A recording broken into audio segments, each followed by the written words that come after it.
This has more to do with relationships, unfair balance of power, and for my women, being taken advantage of. And I know men get taken advantage of too, but this is like a predatory behavior. So this is someone pretending they love you for money. So if you have a pattern with people extracting from you, there's going to be an end to that. Personal boundaries, success on your own. Do you see how this energy is different than the other transits we talked about? The other transits are all about like bringing together connection, and people is kind of in a different direction of your life, and that's there. This is almost like a story you need to learn on your own your own money. So it's something about putting in the effort for yourself.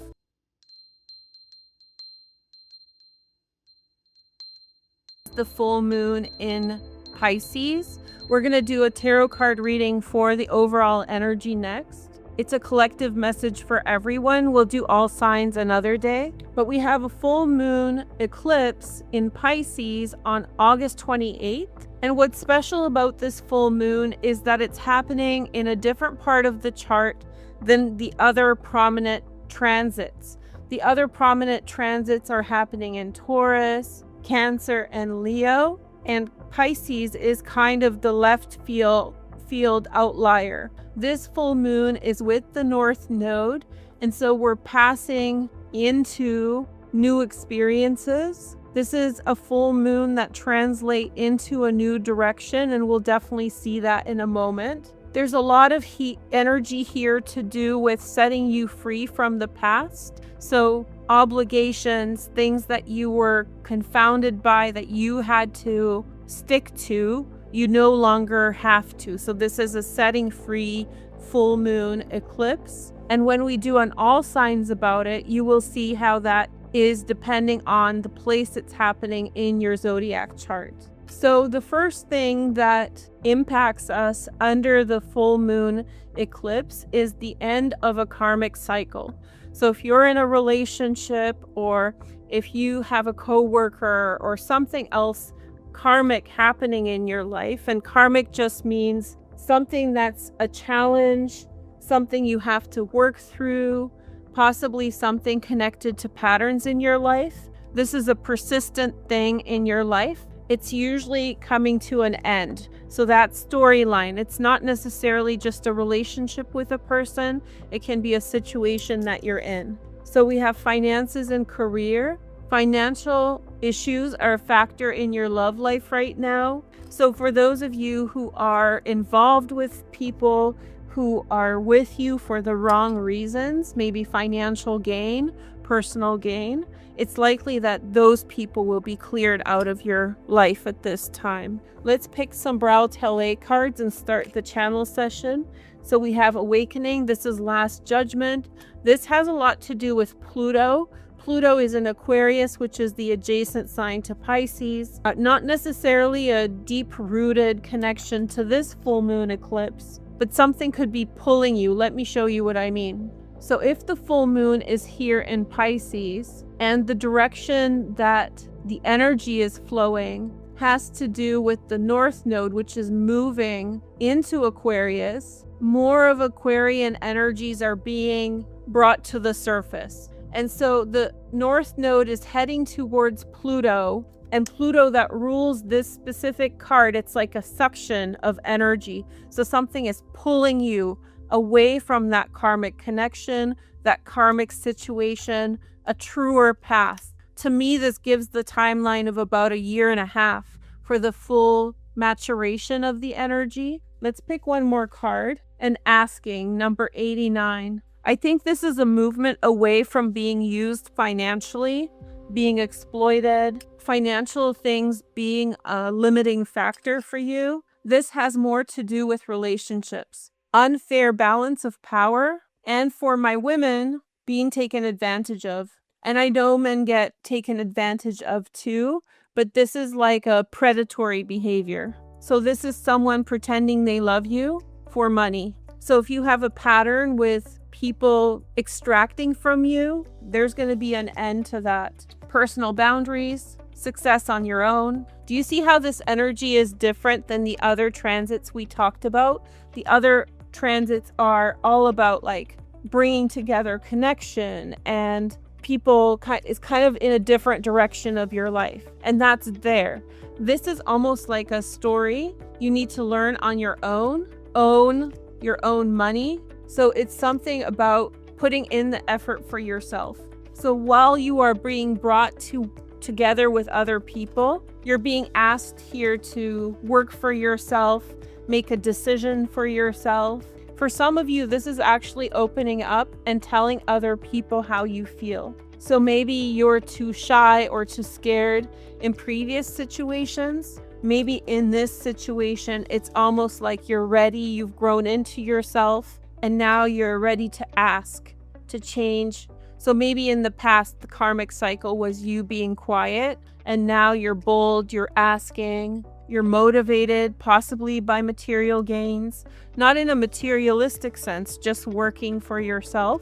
So let's take a look at the Lenormand just for funsies. We have the key, we have the snake, and then we have the birds. So the karmic lesson to me seems like, be careful who you ask for favors. There's a strong energy here of doing something yourself, and this can lead to gossip in the worst case scenario. So this isn't like your life will be ruined. It just feels like an obstacle, and the key is so important for me here. It means you have something. You have something good going on. And again, that theme of self-esteem emerges, Chiron and Taurus from the first section. And it's almost like you don't know what to do with the key, so you ask someone else. But that's opening yourself up to threat, to being taken advantage of.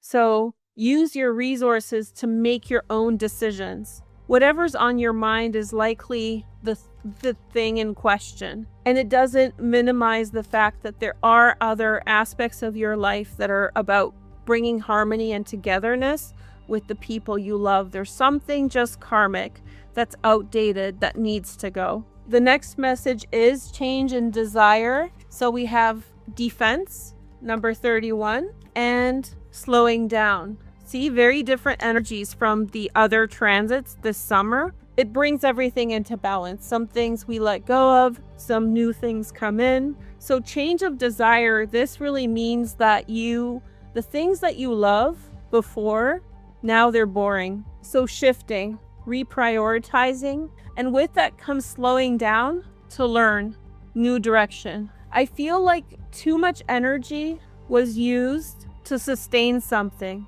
This means that to keep a situation or something that you really like to do, it was too much effort. It got really expensive. So maybe, the things that you needed to do that became expensive, very expensive. And it started becoming less of an enjoyment and more of a task that you had to complete. So there's definitely a cooling off period in terms of desire towards something that you thought was the best. And now it's like the cost benefit analysis, even if it's for fun. I get this is more for fun than for business or something like this. It can grow into business, but I think that it's just something you enjoy, and suddenly you just realize that you're spending way too much money. There's too many technical issues. It just becomes cumbersome instead of fun. So I think that you'll find something new, a new interest, something else that's kind of waiting for your time. Okay, so let's take a look at habit. So for habit, we have desiring, number 55, and we have play. Okay, I'm so excited for habit to be true. So these are bad habits, are gone. People drinking, people smoking things, removed. This may have personal habits too. So if you've been struggling with a personal habit like talking too much or oversharing, moving on. I get that for some of you, a person is a habit, a type, or a specific individual. So you're cutting cords. I feel that something may have begun as play or fun and began to become unhealthy or became like a habit, but you lost track of yourself. And there's an overall shift in desire.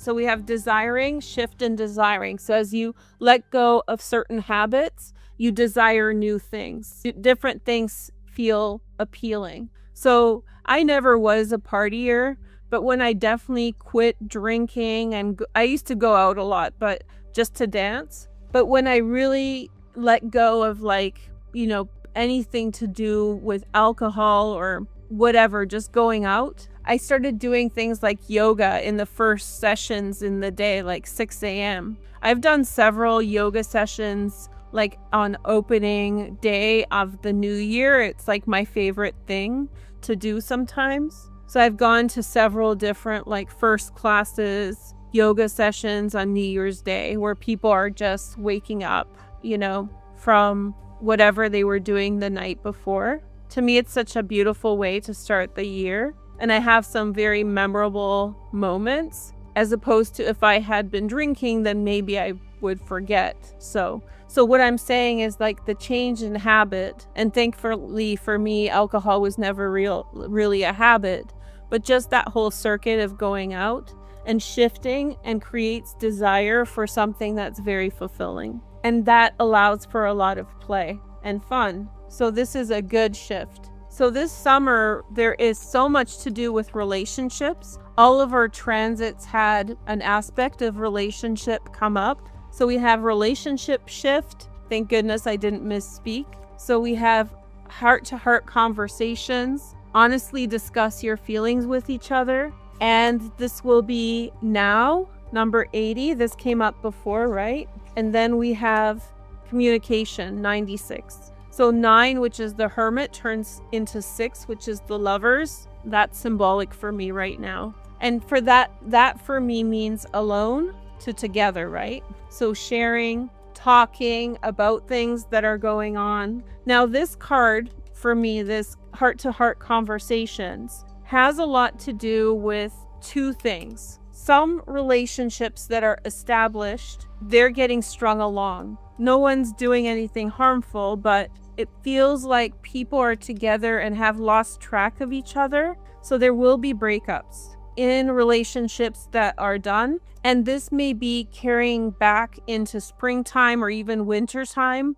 So that relationship has been still stagnant, so kind of stuck. And finally, by August 28th, there's a very powerful release, communication. Remember, it's this Pisces lunar eclipse that releases the past, allows you to move forward. And communication is a huge thing here. So that's one. So if you have an established relationship and you're kind of stringing each other along or not talking about it, by August 28th, you're going to have that conversation. And then either the relationship adapts to whatever you talked about, or it's the end of the relationship. And this allows you to begin in a new path.